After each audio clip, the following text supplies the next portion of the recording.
सबके सामने काली विशाल के पत्नी बिया कह के अनाउंस कर बका। हम जरूर करब।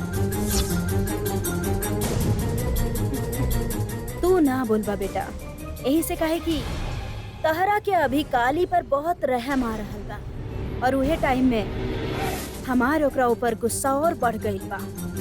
अगर हम सच कहीं तो विशाल की दोसर शादी ना हो सकेला, लेकिन काली के मौत तक कब्बो न रुकी।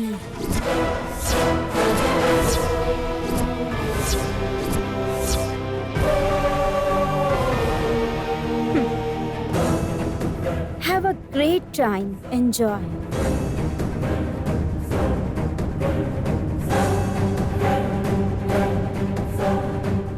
दीदी ओकरा कब खत्म करेंगी तो पता ना, लेकिन हम विशाल के झूमर से खत्म जरूर कर देते।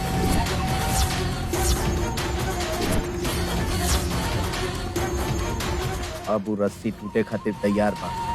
काली कैसे बचाई हम लोग। तारा भांजा एंजॉय।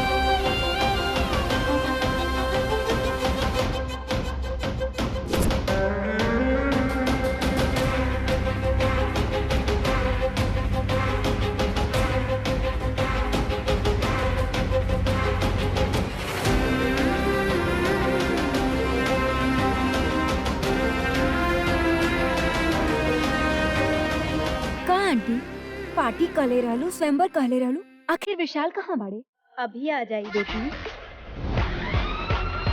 वो देखा हीरो आ रहल बा।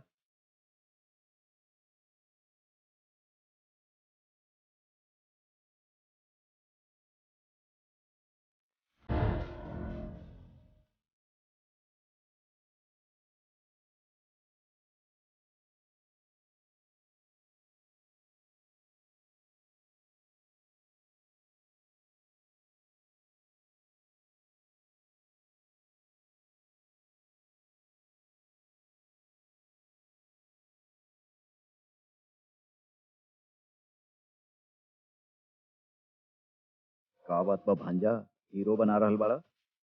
ओकर इतना तारीफ करब ना तो वो लोग भी अपन बेटी के हीरोइन समझिए मामा। हमरा साथ रहते रहते तोरो दिमाग बढ़ गई बा।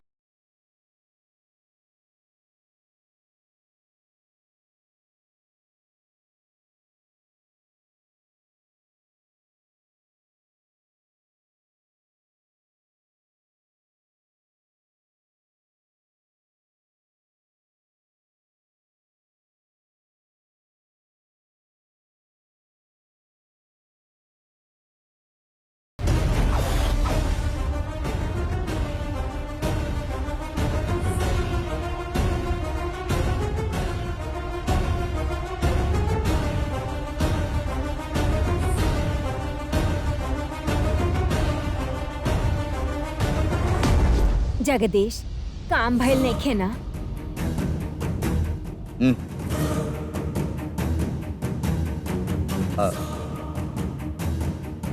इतना लोग कहे आइल बाड़े माँ। तिलोत्तमा स्वयंवर के इंतजाम कैले बाड़ी। अब काली के साथे अगर अन्याय भइल ना तो बेचारी के पाप लगी माँ। का होखी देखल जाओ बेटा।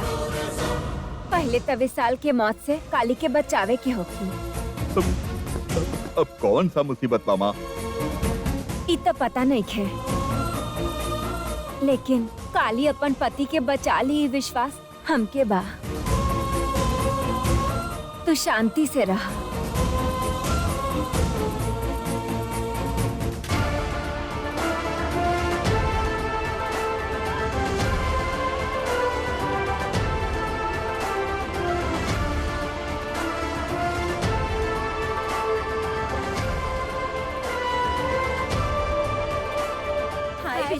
Hi. Vishal, how are you? Hello Vishal, Nice to meet you. Hello कैसे हैं बड़ा? या हेलो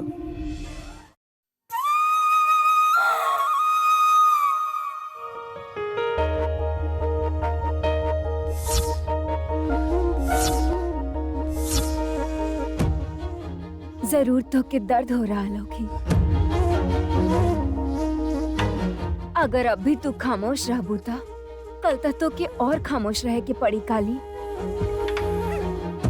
गांव से आयल बाड़ी तक का भइल? ओकर पति जब केहू और औरत के साथ चिपक के बात करिए तो दर्द तो होई ना? यह दर्द तो के सोचे पे मजबूर कर दी काली। अगर तू तलाक दे देलू था तहार त रोए के भी हक न रही। जाना।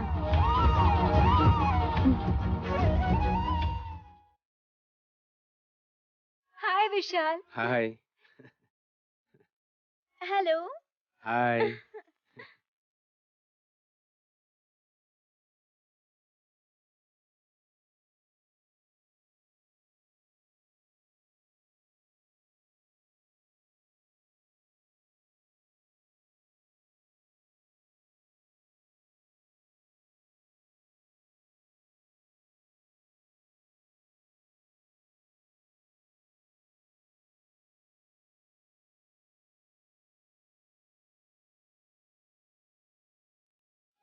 नमस्ते कर सकेली ना? ना, ऐसा ना करी। हमार संस्कृति के बाजू में रख के सबके चिपके के ही बा और बहू बने चाहतली। हमार सासू माँ भी ना।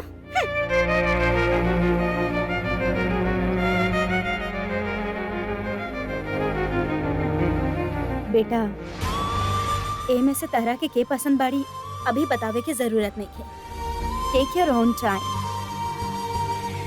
अभी तो तू पार्टी के एंजॉय करा।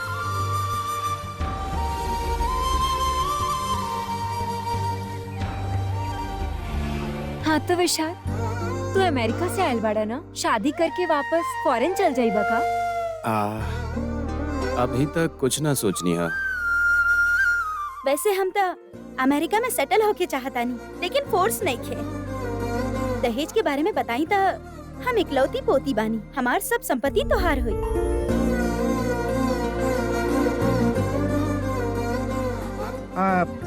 दहेज के बारे में हमनी कोनो और दिन बात कर ले जाई। अभी तो पूरा फ्री होके पार्टी के मजा ले जा। Of course. विशाल के वहाँ बैठे से पहले ही झूमर गिर जाए का हमारा प्लान बर्बाद हो जाए।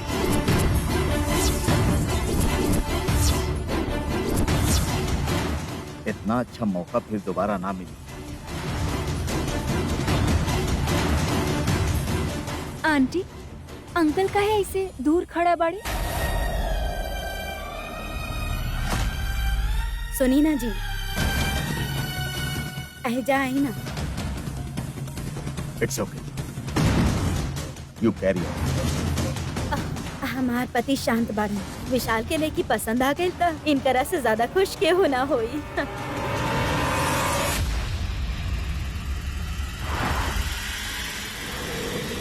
भांजा, जल्दी शुरू करा, टाइम हो रहा बा।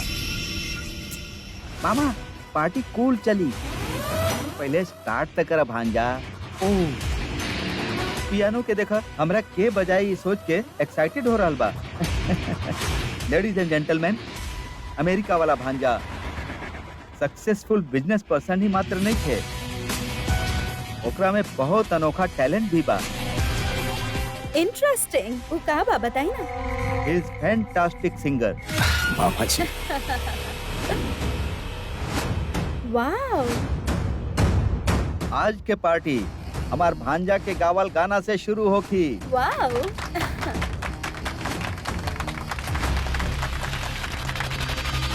मामा जी अब भाई, अब देरी कोना बात के, तू गाना गावा ना। तुम्हार गाना के सबके वेट कर रहल बा।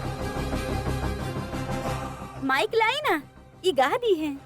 बहू हंसिका, माइक के जरूरत नहीं है बहू। तो कैसे? हमार महान गायक पियानो बजा के ही गाना गाई।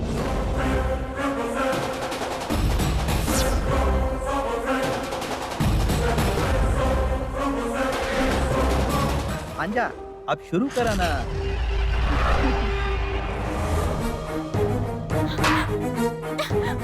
बाबू साहब,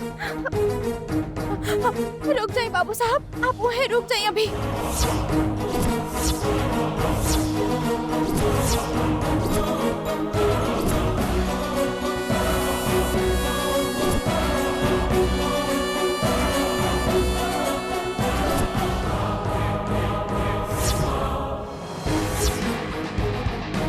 हे, जाए जैसे। पार्टी स्टार्ट होते ही तू यहाँ काहे दिखाई दे देलू? ए काली कुछ कहे चाहे लीता कहे दो के। काली तो बोलो बेटी। हाँ, ई काला डिब्बा पे बैठ के गाना गाए के कहत बाड़े। कहले बानी ई सबके सुनाई देले बा, तू का बहिर बाड़ू का? ये सब के हमार एगो बात माने के हो कि साहब जी,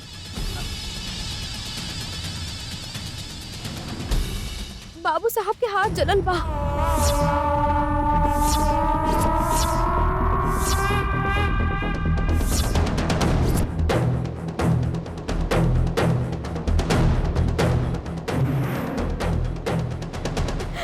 जलल हाथ से केहू भी ई काला डिब्बा के ना बजा सकेला ना। काली तोहर प्रॉब्लम का बा, जल्दी बता बा। एकरा वो कोना में रखवा के आप वो तरफ बैठ जाइए बाबू साहब। Oh God! अरे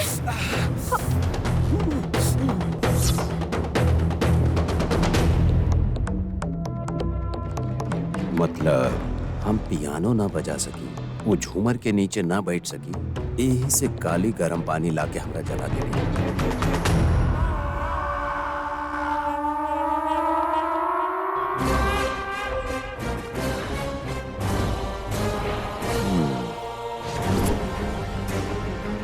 विशाल, तोहर हाथ जलल बा का? हमरा के काहे ना बोला बेटा? कैसे भइल ई सब? माँ, खाली गरम पानी हाथ में गिर गई रहे। हाथ के कुछ भइल त ना, थोड़ा जलन हो रहल बा। अरे कितना लाल हो गेल बा बेटा। विशाल चलो हॉस्पिटल चलल जाए। पापा जरूरत नहीं के हॉस्पिटल जाए के, सीरियस ना बने आप। हाँ तो आइस क्यूब लगा ला बेटा। कुछ ना चाहिए दादी, रिलैक्स। भांजा तू पियानो बजा के कब गाना गई बा? गेस्ट लोग इंतजार करत बारे। हे, विशाल के हाथ ठीक नहीं है, पियानो कैसे प्ले करियो? केहू के कोनो प्रॉब्लम नहीं है, बहुत ज्यादा हुई तो गाना गा दी। दीदी हमार प्लान बर्बाद करत बड़ो तू। विशाल जाके हुजा बैठी तबे ना वो झूमर ओकरा ऊपर गिरी। केहू के कोनो टेंशन लेवे की जरूरत नहीं के। I am absolutely fine. हाथ में थोड़ा सा जलन के अलावा और कोनो प्रॉब्लम नहीं थी। कोनो बात ना बाबू साहब, परशुराम साहब जी एकरा बजा दिए। हम बजाएं।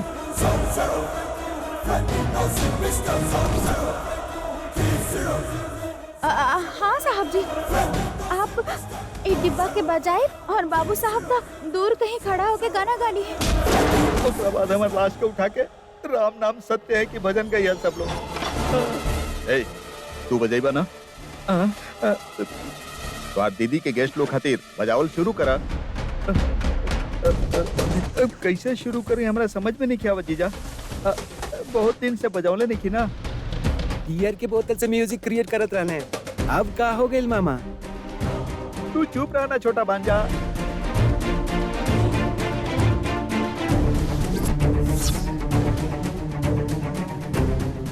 तू रुका बेटी। आए साहब जी, देर मत करी, बैठ जाइए साहब जी। तू यहाँ से जा काली, तोरा यहाँ आवे के मना के लिए रहनी ना, सब तोरे वजह से हो रहल बा।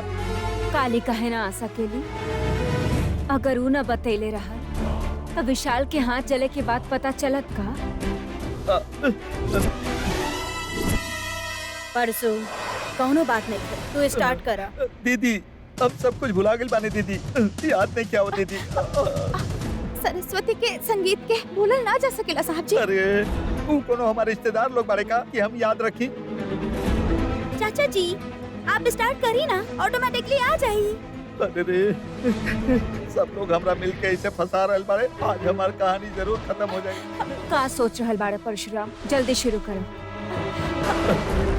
चाचा जी आपन गला के ठीक करिए आप। तू चुप रहना बहू हंसिका, यहाँ सब लोग हमरा पीछे पड़ल बारे।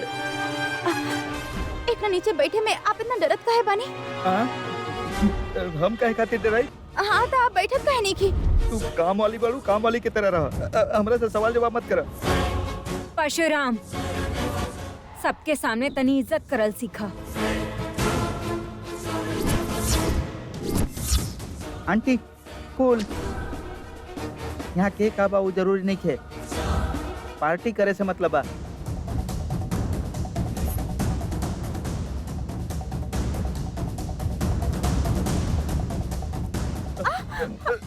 ई का दीदी चुपचाप खड़ा बाड़ू, जाए खातिर कहा, एक जाए खातिर कहा, पार्टी खराब करे खातिर सबके सामने हमार बेइज्जती करत दिया। पार्टी खराब करे के प्लान के लिए दिया दीदी। ए काली, पहले तू यहाँ से बाहर निकला। ना जाई तो का करबा? झगड़ा करे चाहताड़ा तब पहले तू यहाँ से चल जा। काली एहिजे रह, एही खातिर क्यों? रुक जा।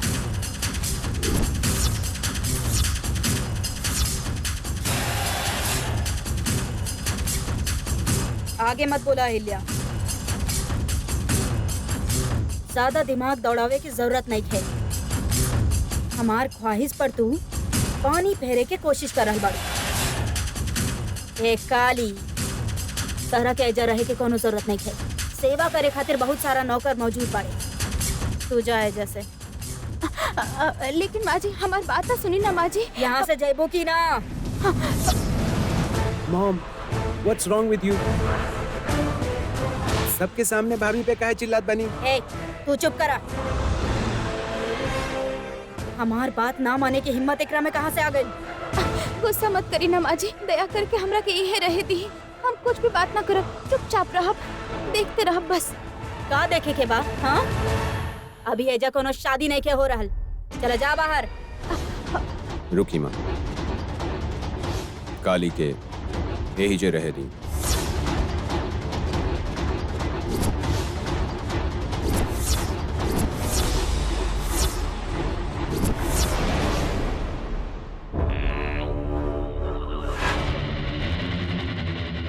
ये सब का हो रहल बा? आफ्टर ऑल एक काम वाली के बारे में इतना काहे सोच रहल बानी आप? हाँ, आपके आफ्टर ऑल सोचे से कुछ ना होई। काली एक घर के।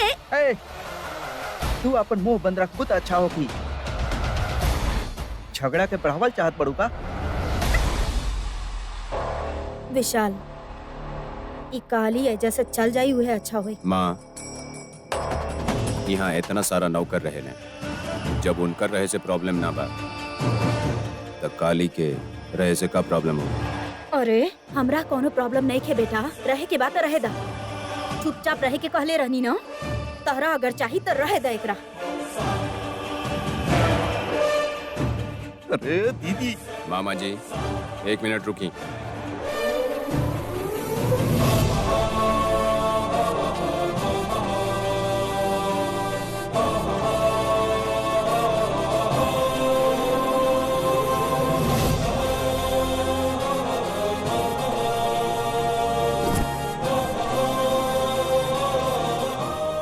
तू जानबूझ के पानी से हाथ जले ले रहलू ना?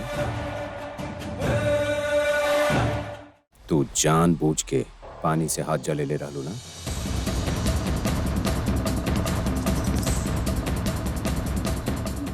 आपके हादसा से बचावे खातिर हमरा पास दूसरा रास्ता ना रहे, तब हम गलती कैले होखा। बाकी अब सब सही होके बाबू साहब। ना होगी। अब तू कुछ भी करा, कुछ भी सही ना होगी। काहे की ना तो हम तोहार बात सुनब, ना ही यहाँ से जाए खातिर कहब। ये झूमर हमारे ऊपर गिरे वाला बा। ई कह कह के आज के दिन खराब कर चुकल बाड़ू तू। अब का करबू? ये झूमर हमारे ऊपर गिरे वाला बा ना, देखा तानी कैसे गिरी।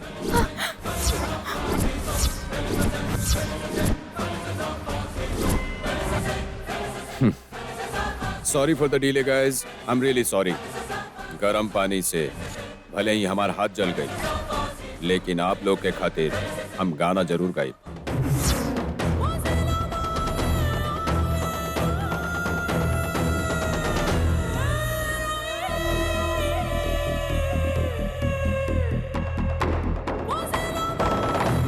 और वो भी पियानो बजावत बजावत।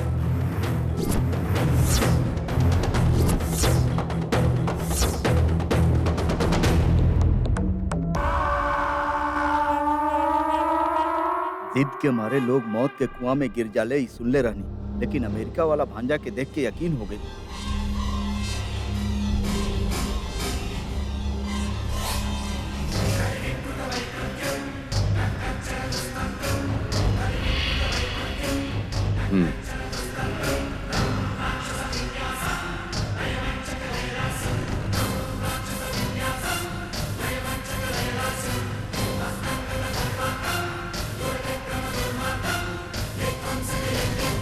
भविष्य देखल केहू के बस के बात ना, कब का होई केहू ना बता सकेला।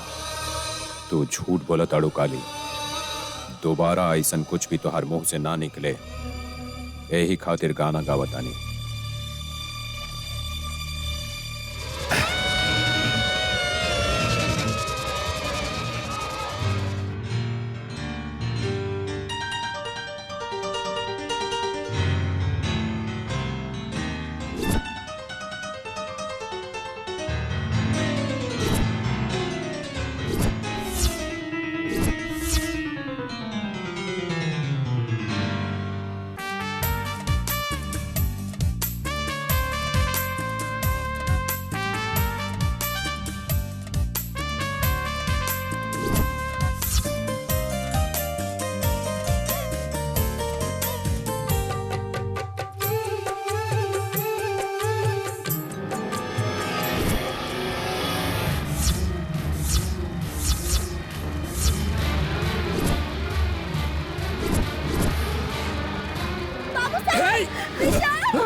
विशाल,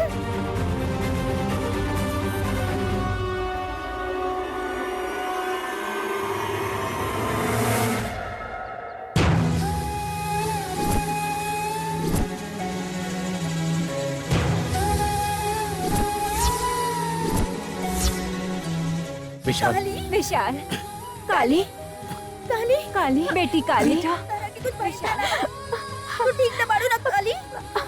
केहू आगे ना आई, कांच के टुकड़ा चुभ जाई। विशाल, आर यू ओके? थोड़ा कुछ भइल ना? तू ठीक बाड़ू ना? काली, हमार पोता के बचा ले ले।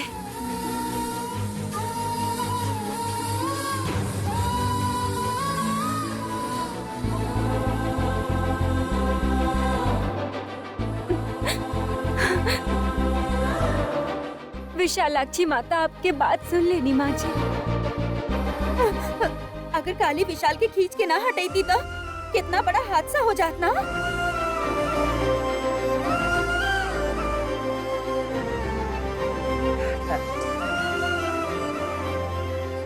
हमार देवरानी विशाल के कैसे खींच के सिनेमा के हीरोइन के जैसे बचा ले ली बाना दादी माँ। काली ये तोहर देवरानी बाड़ी।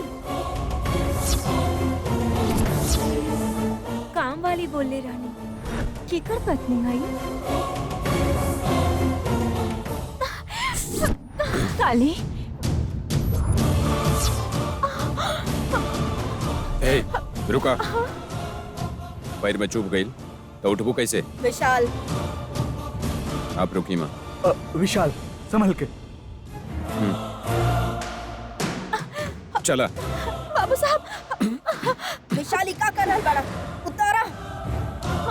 हमरा उतार दी बाबू साहब, हम चल सकत बानी। ऐसे कैसे जा सकूं? हम ले जाता नहीं। तू चल जाई कहनी ना, छोड़ दे एकरा। कौनो बात ना माँ। अरे बाबू साहब हमरा नीचे उतार दी ना, छोड़ दी। आप अभी हादसा से बच गए बानी, अब हमरा के कोनो परेशानी नहीं खे। हमरा कुछ भी होके कोनो बात नहीं खे। बोले रानी ना बाबू साहब, आपके कौन लेके पसंद बाड़ी आप देख ली। विशाल इतना लोगन के सामने हमार बेइज्जती मत करवावा। सब लोग तोहरे के देख रहल बाड़े, गलत मतलब निकाली है सब लोग। तोहर शादी खातिर हम जौन मेहनत कैले बानी सब बर्बाद हो जाई। हमार सपना के खराब मत करा, उतार दे एकरा। इतना लोगन के सामने तू ऐसे गैर जिम्मेदार बन के कैसे जा सकेला? हमार जिम्मेदारी बामा, हमार जिम्मेदारी बामा।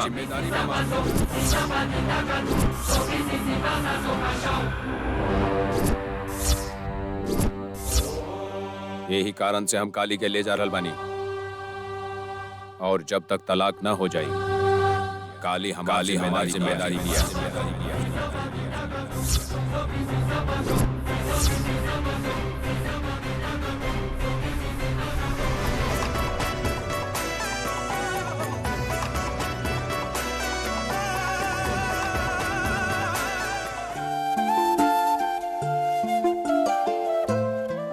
शांति दीदी, इतना फूल काफी बा के और लेके आई। काफी है शिवानी, और लगी तो खुदे बता दे।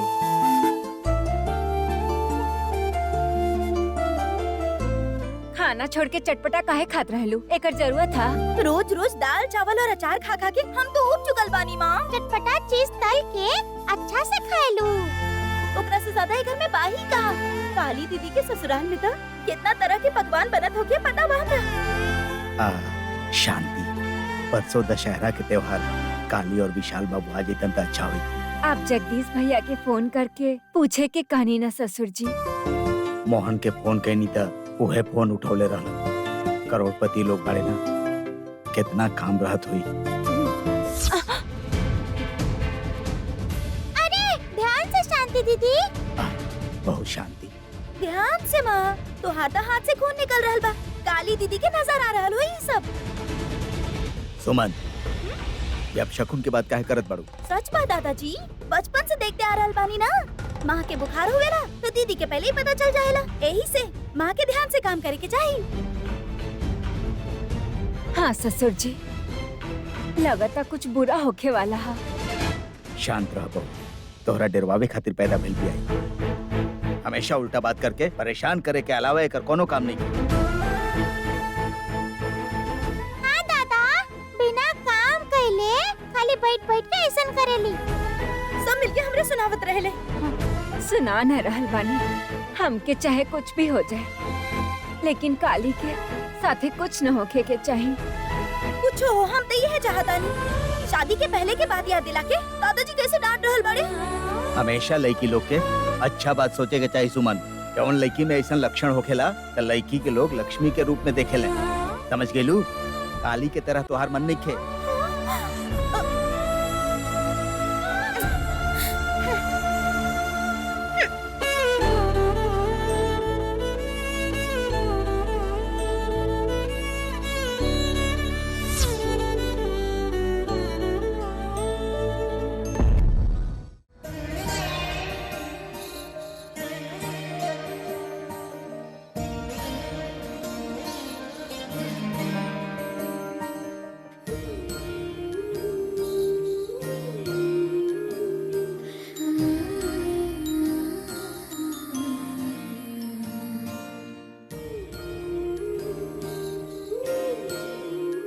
अरे बाबू साहब, हमरा ये कमरा में काहे लेके आ गई नी? हम अपन कमरा में चल जाए, हमरा छोड़ दी, उतार दी ना ए! हमरा। पैर में कांच चुभ गई बाता, पीटी उषा जैसे दौड़ के जेबू का अपना कमरा में। ओ बात नहीं के बाबू साहब। थोड़ा देर चुप ना रह सकलू का? देखा, बार बार वो आउट हाउस में ना आ सके नहीं हम। थोड़ा देर चुप होके सूत जा। ओ बात नहीं के बाबू साहब, हमार बात तो सुनिए आप। हम यहाँ ना ए! रह सकी नहीं। चुप। एसी लगा के तोहरा के चादर ओढ़ा के लोरी सुनावे खातिर ना ले बानी। पैर में चुभल कांच के टुकड़ा निकाले खातिर ले आयल बानी तोहरा। लेट जा, लेट जा। बाबू साहब, ए, बाबू। मुंह बंद रखा, लेट जा। कुछ ना बोलबू, लेट जा।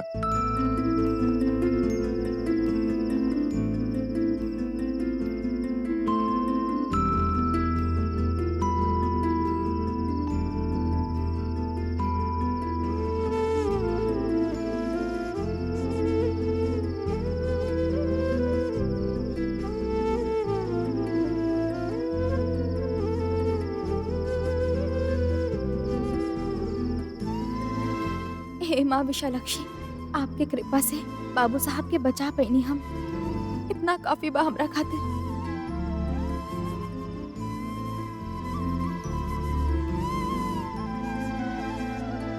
बाकी हो कांच वाला झूमर गिरल कैसे? बेटा ये घर खातिर बना। हाँ माँ, आप ही के खातिर लायल बानी।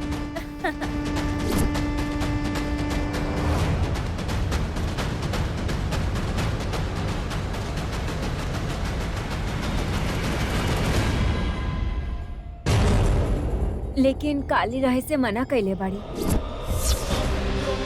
कोनो बात नहीं के बेटा, ऐजा कोनो गाय के प्रोग्राम नहीं के बाना, स्वयंवर बा। आवे वाली सुंदर लड़की लोग के देखल ज्यादा जरूरी बा। भांजा तोहरा खातिर झूमर लेके आयल बा दीदी, और अपना खातिर पियानो लेके आयल बा। अब अगर काली मना करी तो एकरा बाहर निकाल दे बुका। तो रुक जा बेटी। आई साहब जी, बैठ जाए आप यहाँ, देर मत करी, बैठिए साहब जी। अरे तो रुक जा ना, तोरा यहाँ आवे क्या मना के ले रानी ना, तोरा वजह से ही सब होत बा। अब यहाँ पे बैठे में आप काहे डर रहल बानी बोली तो? हमरा काहे के डर लागी? तो फिर काहे नहीं के बैठा? तू काम वाली बाड़ू, काम वाली की तरह रहा। तू हमरा से सवाल मत पूछा।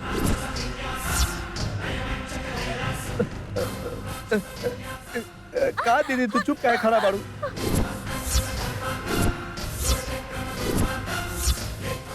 मतलब हमार पति के पहला दुश्मन ओ परशुराम साहब जी बड़े।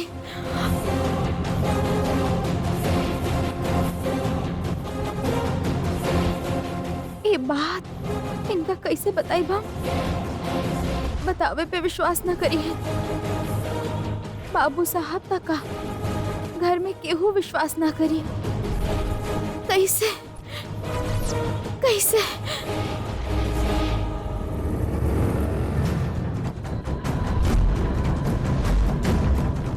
ऐसे का देख रहल बाड़ू?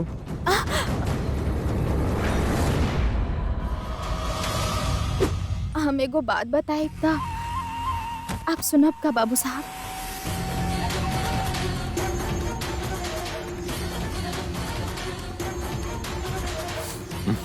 ना सुनब, बिल्कुल ना सुनब। तू कुछ ना कुछ तो बकवास करबे कर।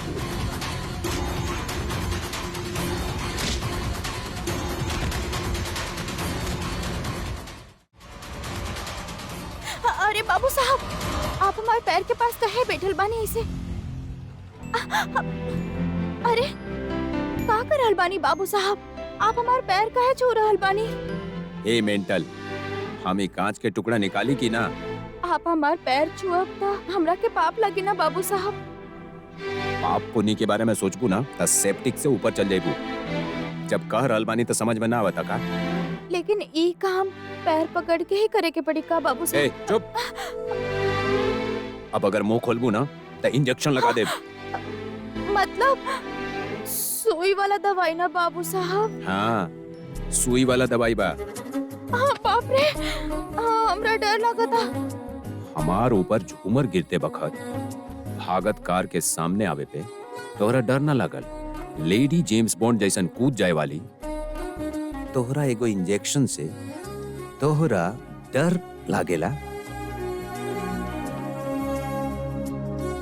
वैसे काली ई झूमर गिरे वाला रहे एकदम करेक्ट कैसे बता दे लोग?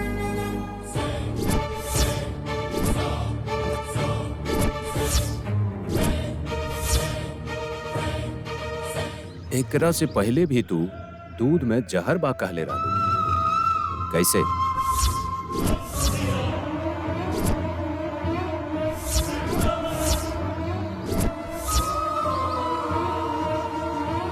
वो दिन पुलिस के जीप में आग लगे वाला रहे, कैसे पता चलत तोरा?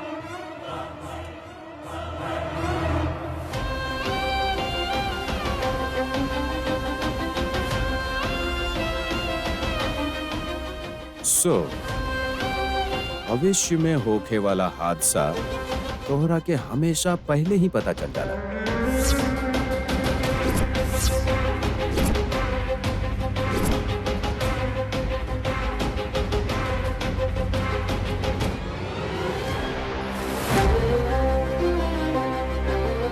तोहरे से पूछ रहल बानी, बतावा काली।